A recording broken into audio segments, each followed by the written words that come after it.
These are 10 essentials everybody who ventures into the backcountry should carry in case they get lost or stranded. Navigation devices such as maps, compasses, a GPS device, personal locator beacon, or a satellite messenger.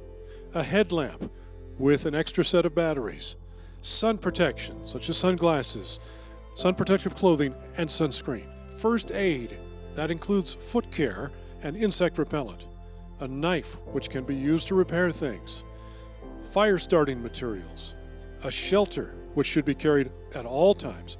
Extra food, extra water, and extra clothing.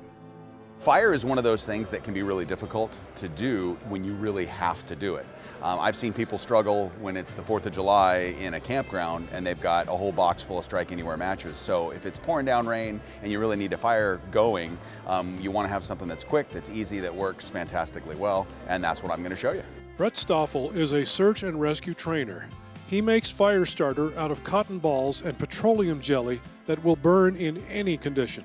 I am going to take a cotton ball and all I'm going to do is expose all of those fibers, as many that I can.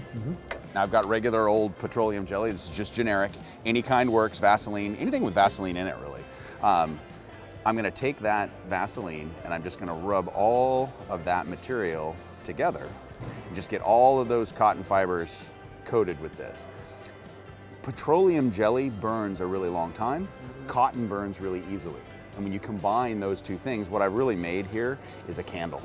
Stoffel stores these petroleum jelly soaked cotton balls in waterproof containers. This is the key to this whole technique. I'm going to grab that cotton and I'm just going to tear it right in half. And what you'll notice is inside, all of those little thin wisps, that dry cotton, that's the trick. Because when where the flame's going to I throw sparks on that, it's going to light up. So now I take my metal match or a ferro rod, and when I scrape this, it makes sparks. So now I'm going to throw sparks at that, boom, and now I've got fire. And that cotton ball will burn like that 8-10 minutes. And that's just half. Yeah. So all you do is cotton, Vaseline, and then some surefire way. Stormproof matches that will actually burn underwater are also available for lighting a petroleum jelly cotton ball fire in an emergency situation. I carry it with me everywhere, and that's what I'm advocating that people do. So if you really have to get a fire started, getting the fire started itself is not the hard part. It's just finding stuff to burn, and you want to do all that ahead of time, and that's kind of a subject of another talk. And it would be helpful to find dry stuff if you can. Absolutely. So dry, standing dead, you don't want to pick it up off the ground. As far as emergency shelter goes, Stoffel is on a crusade against Mylar blankets, also known as space blankets. Well, Mylar, the material itself is fine as far as reflecting heat and all of that sort of thing, but it's really, really weak. I mean, you're talking something that's microns thick. So when you're in the rough and tumble in the woods, whatever, if you put a hole in it or a tear in it at all, it will literally fall apart. And so you need something a little stronger than that. Stoffel recommends a thick plastic emergency shelter bag that completely covers a person. So what you're going to do is basically just crawl in.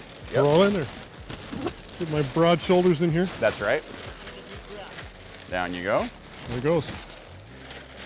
There you go. And there's the face hole, just like that. Waterproof. And And so now, and what'll happen is you can probably start to feel it get warm almost immediately. Oh, yeah. And what's amazing is if you're outside and it's wind and rain and snow and cuts blow, off the wind.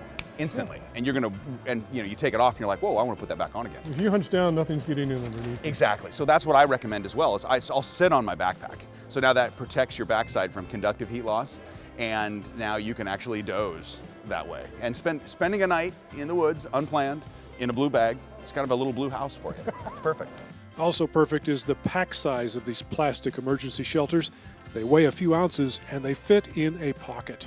Packing the 10 essentials whenever you step into the backcountry, even on day hikes, is a great idea. True, on most routine trips you may only use a few or none of these items. It's when something goes awry that you'll appreciate the value of carrying these things that could save your life. I'm Brooks Snavely for The Great Outdoors.